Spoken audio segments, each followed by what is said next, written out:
K N Rajanna ಅವ್ರನ್ನ ಈಗ ಎಲ್ಲರೂ ಕೂಡ ಏನು ರಾಜಣ್ಣ ಇದೇನು ರಾಜಣ್ಣ ಕೆ ಎನ್ ರಾಜಣ್ಣ ಹೋಗ್ಬಿಟ್ಟು ಇದೇನು ರಾಜಣ್ಣ ಅಂತ ಕೇಳೋಂಗಾಗಿದೆ. ಈ KRS ಟಿಪ್ಪು ಸುಲ್ತಾನ್ ಮಾಡಿದ್ದು ಮಹಾರಾಜರು ಅದನ್ನು ಮುಂದುವರಿಸ್ಕೊಂಡು ಹೋಗಿದ್ರು ಅಂತ ಒಂದು ಸ್ಫೋಟಕ ಸುದ್ದಿಯನ್ನು ಹೇಳಿದರು. ಅಷ್ಟಾಗುವಾಗ ಎಲ್ಲರೂ ಕೂಡ ಹಿಸ್ಟ್ರಿ ಬುಕ್ ಸ್ವಲ್ಪ ತೆಗೆದು ನೋಡಿದರು. ಮಹಾರಾಜರ ಫಸ್ಟಾ ಏನು ಟಿಪ್ಪು ಸುಲ್ತಾನ್ ಫಸ್ಟಾ, ಯಾರು ಅದಕ್ಕೆ ದುಡ್ಡು ಕೊಟ್ಟಿದ್ದು, ಇದೆಲ್ಲ ಚರ್ಚೆಗಳು ಶುರುವಾಯಿತು. ಬನ್ನಿ ಇದರ ಬಗ್ಗೆ ಒಂದು ರಿಪೋರ್ಟ್ ನಿಮ್ಮ ಮುಂದೆ.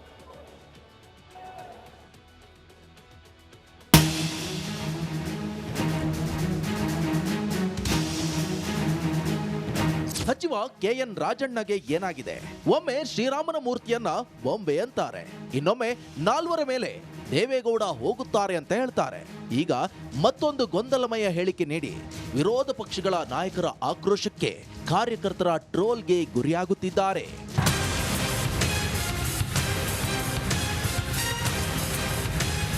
ಮೈಸೂರು ಬಳಿ ಇರುವ ಮಂಡ್ಯ ಜಿಲ್ಲೆಯ ಕನ್ನಂಬಾಡಿ ಕಟ್ಟೆಯನ್ನ ಮೊದಲು ಪ್ರಾರಂಭ ಮಾಡಿದ್ದು ಟಿಪ್ಪು ಸುಲ್ತಾನ್ ಅಂತೆ. ಟಿಪ್ಪು ನಂತರ ನಾಲ್ವಡಿ ಕೃಷ್ಣರಾಜ ಒಡೆಯರು ಮುಂದುವರೆಸಿದ್ರು ಅಂತ ಸಹಕಾರ ಸಚಿವ KN ರಾಜಣ್ಣ ವಿವಾದಾತ್ಮಕ ಹೇಳಿಕೆ ನೀಡಿದ್ದಾರೆ. ಮೊದಲು ಪ್ರಾರಂಭ ಮಾಡಿದಂಥವನು ಅದು ಟಿಪ್ಪು ಸುಲ್ತಾನ್. ನೀವು ಕನ್ನಂಬಾಡಿ ಹೊರಗಡೆ ಎಂಟ್ರೆನ್ಸ್ ಆಗ್ಬೇಕಾದ್ರೆ ಗೋಪುರ ಇದೆ, ಗೋಪುರದ ಬಲಭಾಗದಲ್ಲಿ ದೊಡ್ಡ ಬೋರ್ಡ್ಗಳು ಹಾಕೋದು. ನೀವೆಲ್ಲ ನೋಡಿ ಓದಿ ಅಲ್ಲಿ ಓದಾಗ ಅದು ನಿಮಗೆ ನಾನು ಹಾಕಿದ್ದಲ್ಲ, ಇವ್ರು ಹಾಕಿದ್ದಲ್ಲ, ಯಾರು ಹಾಕಿದ್ದಲ್ಲ. ಅದರಲ್ಲಿ ಯಾವತ್ತು ಯಾರ್ಯಾರು ಕೆಲಸ ಮಾಡಿದ್ರು, ಎಷ್ಟೆಷ್ಟು, ಮತ್ತು ಇಂಜಿನಿಯರ್ಗಳು ಯಾರ್ಯಾರು ಅಂತ ಎಲ್ಲ ದೊಡ್ಡ ಬೋರ್ಡ್ ಹಾಕೋದು. ಅಲ್ಲಿ ಟಿಪ್ಪು ಸುಲ್ತಾನ್ ಮೊದಲು ಕನ್ನಂಬಾಡಿ ಕಟ್ಟೆ ಅಂತ ಪ್ರಾರಂಭ. ಅವನ ನಂತರ ನಾಲ್ವಡಿ ಕೃಷ್ಣರಾಜ ಒಡೆಯರು ಅದನ್ನು ಬ್ರಿಟಿಷ್ ಪ್ರೆಸಿಡೆನ್ಸಿ ಮದ್ರಾಸ್ನವ್ರನ್ನ ಕೇಳಿಕೊಂಡು 1904 ಅಗ್ರಿಮೆಂಟ್ ಮಾಡಿಕೊಂಡು ಅವರು ಅದನ್ನು ಕಟ್ಟಿಸ್ತಾರೆ. ಅವ್ರು ಕಟ್ಸುವಾಗ ದುಡ್ಡು ಮುಗಿದೋಗ್ಬಿಟ್ರೆ ಮನೆ ಹೆಂಡತಿ ಒಡವೆ ತಗೊಂಡೋಗಿ ಅಲ್ಲಿ ಮುಂಬೈಯಲ್ಲಿ ಮಾರಾಟ ಮಾಡಿ ಕಟ್ಟಿಸ್ತಾರೆ. ಯಾರಪ್ಪ ಈಗಿನ ಕಾಲದಲ್ಲಿ ಕಟ್ಟಿಸ್ತಾರೆ? ಬೇರೆಯವ್ರು ಮನೆ ಹೆಂಡತಿ ಒಡವೆ ಮಾಡ್ತಾರೆ ಯಾರಪ್ಪ? ರಾಜಣ್ಣ ಹೇಳಿಕೆಗೆ ಬಿಜೆಪಿ ನಾಯಕರು ಟಕ್ಕರ್ ಕೊಟ್ಟಿದ್ದಾರೆ. ಮೊದಲು ಕಾಂಗ್ರೆಸ್ಸಿಗರು ಸುಳ್ಳು ಹೇಳಿದ್ರೆ ಜನರು ನಂಬ್ತಿದ್ರು, ಆದ್ರೆ ಈಗ ಕಾಲ ಬದಲಾಗಿದೆ ಎಂದಿದ್ದಾರೆ. ಟಿಪ್ಪು ಸುಲ್ತಾನ್ KRS ಕಟ್ಟಿದ್ರು, ಶುರು ಮಾಡಿದ್ದವರೇ ಅಂತ ಯಾರಿಗೂ ಸುಳ್ಳು ಹೇಳಲಿಕ್ಕೆ ಈ ಕಾಲದಲ್ಲಿ ಆಗಲ್ಲ. ಹಿಂದೆ ಕಾಂಗ್ರೆಸ್ಸು ಜನ ಪ್ರಬುದ್ಧರಾಗೋವರೆಗೂ ಕಾಂಗ್ರೆಸ್ ಸುಳ್ಳು ಹೇಳ್ತಾನೇ ಇತ್ತು, ಈಗಲೂ ಅದನ್ನೇ ಮುಂದುವರಿಸಿಬಿಟ್ಟಿದ್ದಾರೆ. ಸುಳ್ಳು ಹೇಳಿ ಹೇಳಿ ಹೇಳಿ ಜನರನ್ನ ದಾರಿ ತಪ್ಪಿಸಿತ್ತು. KN ರಾಜಣ್ಣ ಬಗ್ಗೆ ಬಿಜೆಪಿ ಕಾರ್ಯಕರ್ತರು ಟ್ರೋಲ್ ಆರಂಭಿಸಿದ್ದಾರೆ. ಸ್ವಲ್ಪ ಟೈಮ್ ಬಿಟ್ರೆ ಇವರು ಪಂಪ್ವೆಲ್ ಮೇಲ್ಸೇತುವೆ ಕಟ್ಟಿದ್ದು, ಬೆಂಗಳೂರು ಮೈಸೂರು ಹೈವೇ ಮಾಡಿದ್ದು ಕೂಡ ಟಿಪ್ಪು ಸುಲ್ತಾನ್ ಅಂತಾರೆ ಅಂತ ಹೇಳ್ತಿದ್ದಾರೆ.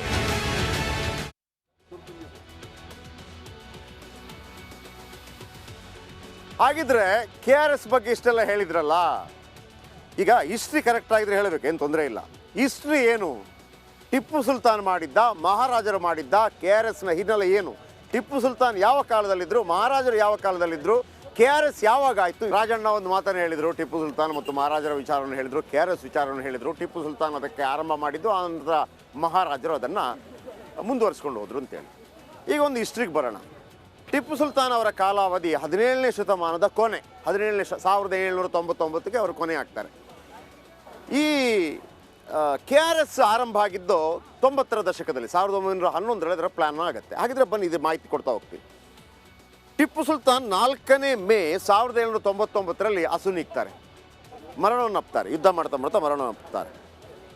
ಆದರೆ 19ನೇ ಶತಮಾನದಲ್ಲಿ KRSನ ಪರಿಕಲ್ಪನೆ ಶುರುವಾಗುತ್ತೆ. 17ನೇ ಶತಮಾನ ಅಥವಾ 18ನೇ ಶತಮಾನದ ಕೊನೆಯಲ್ಲಿ 19ನೇ ಶತಮಾನ 1911ರಲ್ಲಿ ಯಾವ ಲೆಕ್ಕಾಚಾರದಲ್ಲಿ ಹೇಳಿದರು? KRS ಶಂಕುಸ್ಥಾಪನೆ ಮಾಡಿದ್ದು ನವೆಂಬರ್ 11, 1911. ಇದು ಹಿಸ್ಟ್ರಿ ಹೇಳೋದು. ನವೆಂಬರ್ 11, 1911 KRSಗೆ ಶಂಕುಸ್ಥಾಪನೆ ಮಾಡಿದ್ದು. 1799ರಲ್ಲಿ ಟಿಪ್ಪು ಮರಣ ಹೊಂದಿದಾಗ 1911ಕ್ಕೆ ಹೆಂಗೆ ಬರ್ತಾರೆ ಅಂದರೆ 112 ವರ್ಷದ ಹಿಂದೆ ಟಿಪ್ಪು ಸುಲ್ತಾನ್ ಸಾವನ್ನಪ್ಪಿರ್ತಾರೆ. ಮುಂದೆ ನಡೆಯುವಂಥದ್ದಕ್ಕೆ ಹೇಗೆ ಬರ್ತಾರೆ? ಈಗಿರುವ ಮಂಡ್ಯ ತುಂಬ ಬರಡು ಭೂಮಿಯಾಗಿತ್ತು, ಎಲ್ಲರಿಗೂ ಗೊತ್ತಿರುವಂಥ ವಿಚಾರ. 1872ರಲ್ಲಿ ಬ್ರಿಟಿಷರು ನೀರಾವರಿ ಯೋಜನೆ ಕೈಗೆತ್ತಿಕೊಳ್ತಾರೆ. ಭೀಕರ ಬರಗಾಲ ಉಂಟಾಯಿತು, ಯೋಜನೆ ನಿಂತೋಗುತ್ತೆ. ಆ ಸಂದರ್ಭದಲ್ಲೂ ಕೂಡ ನೀರಾವರಿ ಯೋಜನೆಯನ್ನು ಬ್ರಿಟಿಷರು ಕೈಗೆತ್ತಿಕೊಳ್ತಾರೆ. ಅಲ್ಲಿ ಮಂಡ್ಯ ಬರಡು ಭೂಮಿಯಲ್ಲಿ ನೀರು ಹಾಕಬೇಕು ಅಂತೇಳಿ ಬ್ರಿಟಿಷರು ಕೂಡ ಪ್ಲ್ಯಾನ್ ಮಾಡಿರ್ತಾರೆ. ಆದರೆ ಬರಗಾಲ ಬರುತ್ತೆ, ಆ ಪ್ಲ್ಯಾನ್ ನಿಂತೋಗುತ್ತೆ.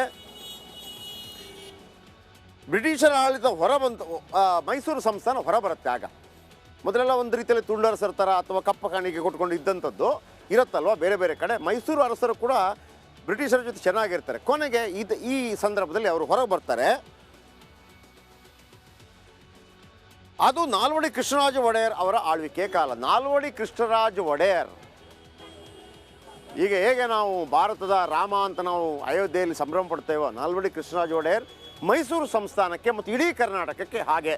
ಅದರಲ್ಲಿ ಎರಡು ಮಾತಿಲ್ಲ. ಇವತ್ತೇನಾದರೂ ನಾವು ಮೈಸೂರನ್ನು ನೋಡೋ ನಮಗೆ ಗೊತ್ತಾಗುತ್ತೆ ಎಂಥ ಪ್ಲ್ಯಾನ್ ಸಿಟಿ. ಅಥವಾ ಕರ್ನಾಟಕದ ಮೂಲೆ ಮೂಲೆ ಶಿವಮೊಗ್ಗದಲ್ಲಿ, ಆಮೇಲೆ ಮೈಸೂರು ಲ್ಯಾಂಪ್ಸು ಎಲ್ಲವೂ ಕೂಡ, ಉಕ್ಕಿನ ಕಾರ್ಖಾನೆ ಎಲ್ಲವೂ ಕೂಡ, ಕಾಲೇಜಸ್ಸು ಎಲ್ಲವೂ ಕೂಡ ನಾಲ್ವಡಿ ಕೃಷ್ಣರಾಜ ಒಡೆಯರ್ ಅವರ ಪ್ಲ್ಯಾನ್ ಆಗಿತ್ತು.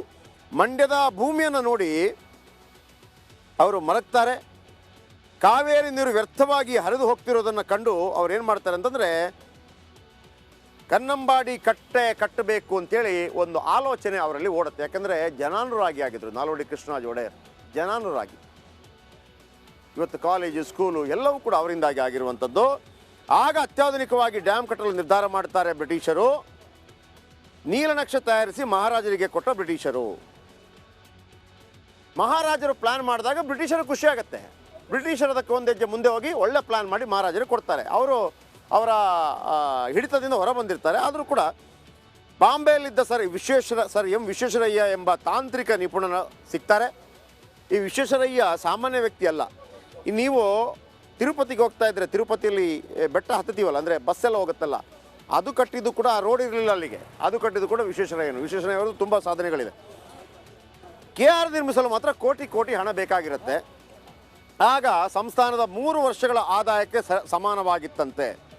ಸಂಸ್ಥಾನದ 3 ವರ್ಷದ ಆದಾಯ ಅಂತಂದರೆ, ಈಗ ಕರ್ನಾಟಕದ ಬಜೆಟ್ ಎಷ್ಟು ಹತ್ರ 3,50,000 ಕೋಟಿ ಹತ್ರ ಈ ಬಾರಿ ಬಜೆಟ್. ಆದರೆ 3 ಅಂತಂದರೆ 10 ಲಕ್ಷ ಕೋಟಿ ಅಂತ ಇದ್ದಂಗೆ. ಹೇಗೆ? ಎಲ್ಲಿ ಆದಾಯ 1 ರೂಪಾಯಿ ಇದೆ ಅಲ್ಲಿ 3 ರೂಪಾಯಿ ಖರ್ಚಿದ್ದಂಗೆ. ಮೈಸೂರು ಸಂಸ್ಥಾನದ ಆದಾಯದ 3 ಪಾಲಿತ್ತು, ದುಡ್ಡು ಇರಲಿಲ್ಲ. ಆದರೆ ತಮ್ಮ ಒಡವೆಗಳನ್ನು ಮಹಾರಾಣಿ ಕೊಡ್ತಾರೆ, ಪ್ರತಾಪ್ ಕುಮಾರಿ. ರಾಣಿ ಒಡವೆ ಕೊಟ್ಟ ಸುದ್ದಿ ಇಡೀ ರಾಜ್ಯಾದ್ಯಂತ ಹರಡುತ್ತೆ. ರಾಣಿ ಒಡವೆ ಕೊಟ್ಟರಂತೆ. ಜನಗಳಿಗೆ ಹೆಂಗಿರುತ್ತೆ ಗೊತ್ತಾ, ನೀವು ಬಾಹುಬಲಿ ಸಿನಿಮಾ ನೋಡಿದಂಗೆ ರಾಣಿಯನ್ನು ರಾಣಿ ಥರನೇ ನೋಡ್ಲಿಕ್ಕೆ ಭಾಳ ಇಷ್ಟಪಡ್ತಾರೆ.